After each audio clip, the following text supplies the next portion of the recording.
This is my favorite boxer. Again, that right hand working so well, and this is a very confident Hamed. Look at this, I think he's trying to do all this for the Sheffield fans. He's playing to the audience, trying to taunt poor Padillo, who's taking all this. This is my favorite boxer. Oh, right hand, and then a delayed action fall for Angeles. Nakilala sa pagiging arrogante at tila walang respeto sa nakakalaban. Pagdating sa ibabaw ng lona kung saan mula sa pantatrash talk ay paglalaroan naman ito kahit na sino pang itapat sa kanya sa oras na makaharap na niya ang mga ito. You gonna get knocked out? Let me tell you. In your hometown. Leaping right hand by the Prince. Ooh. And a hard left. And Kelly's down for the third time. Whoa! 6, 7, 8, 9. He's got a half a minute and he is definitely hurt. He's the real. Taglay din ito ang malapalos na depensa na kung saan kahit nakababa ang kamay ay walang kahirap-hirap niyang naiiwasan ang bawat suntok na ibinabato sa kanya.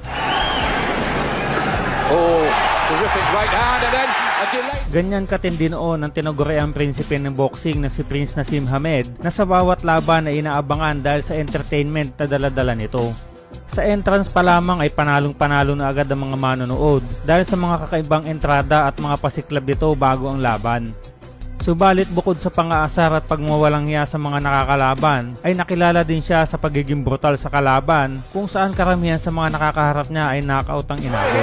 If Naseem can find another big punch like that, a right uppercut. 31 sa 36 na panalo ni Hamed ay knockout ang inabot kung saan halos lahat ay hindi man lang umabot sa kalahati ng laban. The skill of the Prince and the strength and the ability and the accuracy and the speed. Oh gosh, you know I'm the best in the world.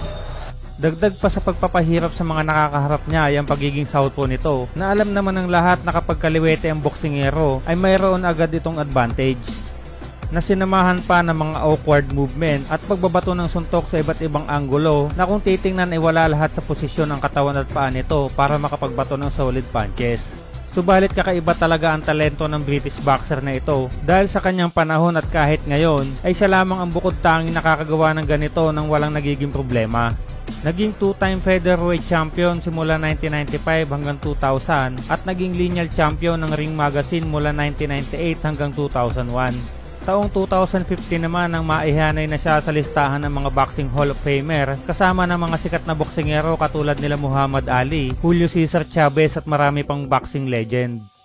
Nagsimula ang kanyang professional career sa flyweight division taong 1992 kung saan sa unang laban pa lang nito ay bilang professional boxer ay pinabilib niya na agad ang mga manonood. Entrance pa nga lamang ay makikita mo na agad na may napakataas na confident na daladala ang batang Hamed. Dihado man pagdating sa height at reach ay hindi naman nagpatinag si Hamed na makikitang relax na relax at tila nilalaro lang ang kalaban. He's not intimidated. He's shown that yet again with that right hand there. Pagsapit ng round 2 ay wala nang inaksayang oras si Hamed na nagpakawala na ng pantapos na suntok na tumama naman sa bodega ni Beard na agad na tumapos sa laban. Good shot. Body shot. Phone with arrogance. That was a good shot on Ricky.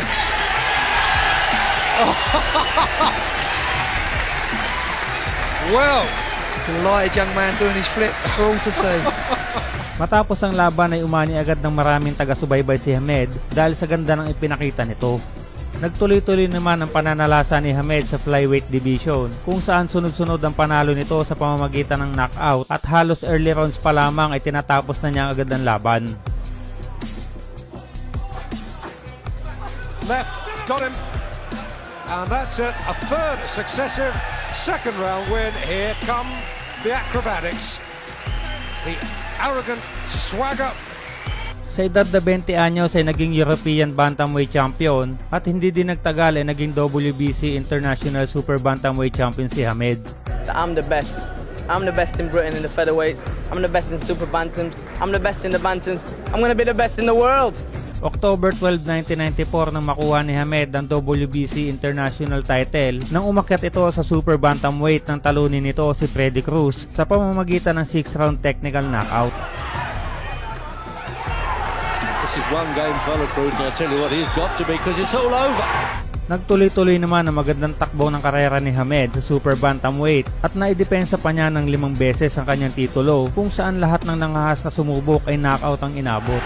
Big chance of Naseem ringing around this arena. Oh, terrific right hand, and then a delayed action fall for Angeles. It seemed to take a while to take effect. It was the right hand, I'm sure, that did it. Angeles is down, he's looking at his corner. Is he going to beat the count? No, he's not. He's knocked out in the second round. There's the backflip. September 30, 1995 na nagkaroon ng pagkakataon na maging world champion nang umakyat ito sa featherweight division para kaharapin ang nooy WBO featherweight champion na si Steve Robinson. Robinson, oh, he's got him! Down goes Robinson! Naging kontrobersyal ang pag-akyat ni Hamed sa featherweight dahil inilagay agad ng WBO ang kanyang pangalan sa number 1 contender kahit hindi pa man ito nakakalaban kahit na isang beses sa nasabing dibisyon. Hindi naman ipinahiya ni Hamed ang WBO nang dominahin nito ang buong laban nang walang kahirap-hirap, kung saan pinaglaruan pa nito ang kampyon at pinatikim ng knockout sa round 5. Robinson, oh, he's got him! Down goes Robinson for only the second time in his career. Pagsapit ng round 8 ay muling bumagsak ang kampyon na magpakawala si Hamed ng napakabilis na left hook na malinis sa tumama sa panga. Just slowed up a little bit in the last couple of rounds maybe. And that's just a slip. Now he slipped. And I think the referee stopped it. Matapos makuha ang titulo ay naging madali naman kay Hamed na maidepensa ang belt, kung saan parehong hindi lumagpas sa 2 round ang nakalaban nito. Habang dumadami ang nabibiktima ni Hamed ay dumadami din ang mga sumusubaybay sa kanya, kaya naman lalong tumaas ang bilib nito sa kanyang sarili na maging ang mga tagahanga niya yung maasa na wala nang makakatapat sa galing ng kanilang iniidolo. Kaya naman laking gulat ng mga ito nang makaharap ni Hamed ang Mexicano na magbibigay din ng mahigpit na laban sa kanyang karir.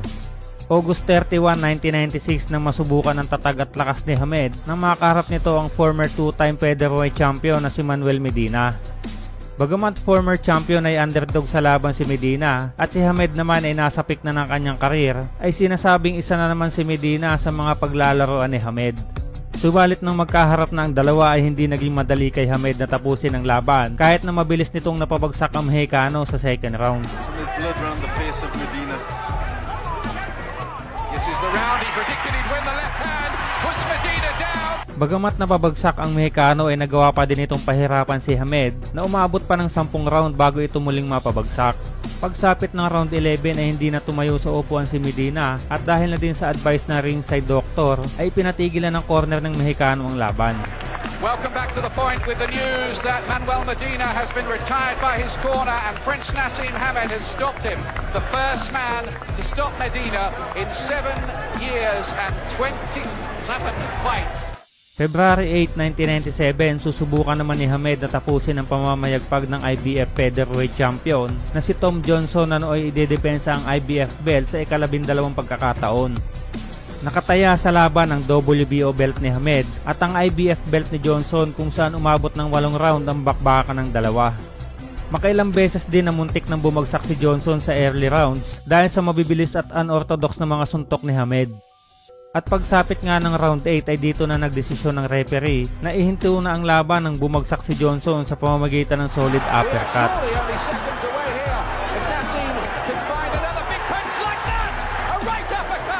Sa unang pagkakataon ay naging unified featherweight champion si Hamed, subalit hindi din nagtagal ay binitawan nito ang IBF belt dahil sa politika sa IBF mandatory challenger.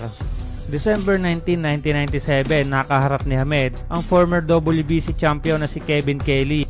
Ito din ang unang beses na lalaban si Hamed sa Amerika, kaya naman tinutukan ng mga media mula sa iba't ibang panig ng mundo ang magiging laban nito kontra kay Kelly.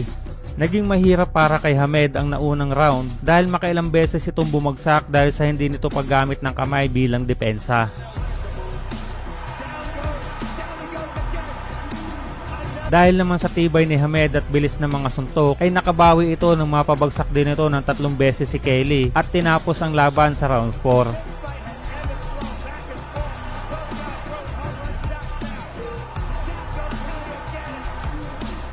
Dahil sa pagkapanalo ni Hamed ay nagmarka ang pangalan nito sa Amerika at umani ng napakaraming taga-subaybay. October 1999 nakuha naman ni Hamed ang WBC featherweight title kontra sa kampiyon na si Cesar Soto sa pamamagitan ng unanimous decision at naging unified featherweight world champion. Agad din namang binakante ni Hamed ang WBC belt dahil nag-commit na ito na mas magpo-focus na lamang sa pagdepensa ng kanyang WBO belt na naging matagumpay naman dahil sa 12 beses niya itong naidepensa. August 19, 2000, ididepensa ni Hamed sa ika-12 pagkakataon ng kanyang WBO belt kontra sa huling Amerikano na tumalo kay Floyd Mayweather Jr. sa amateur na si Ugi Sanchez.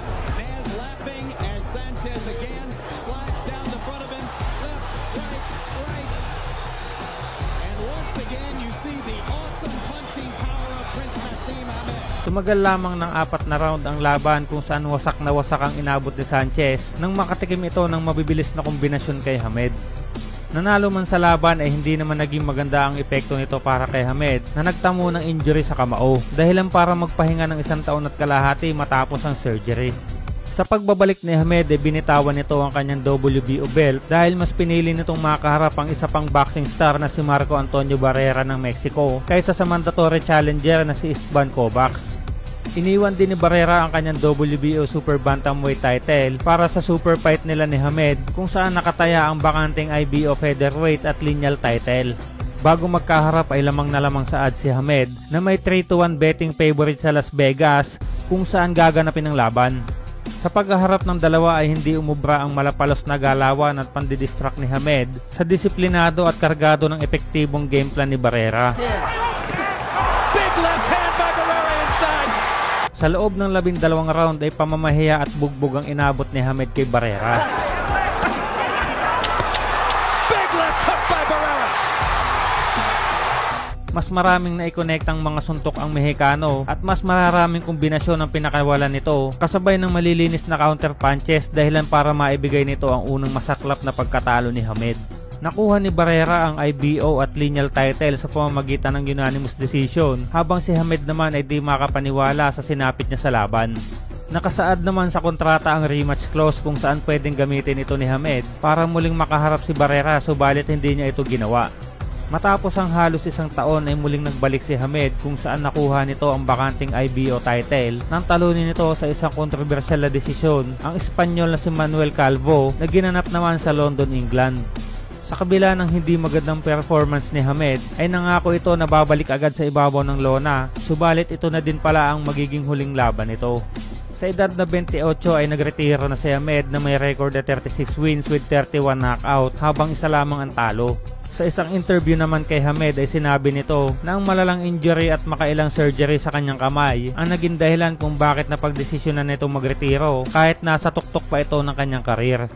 Nagretiro man ng maaga ay tumatak naman ang unique na estilo ni Hamed at ang mga achievements na nagawa nito sa boxing at hindi na din mabubura sa kasaysayan ng pangalan na inukit na nag-iisang prince na si Hamed.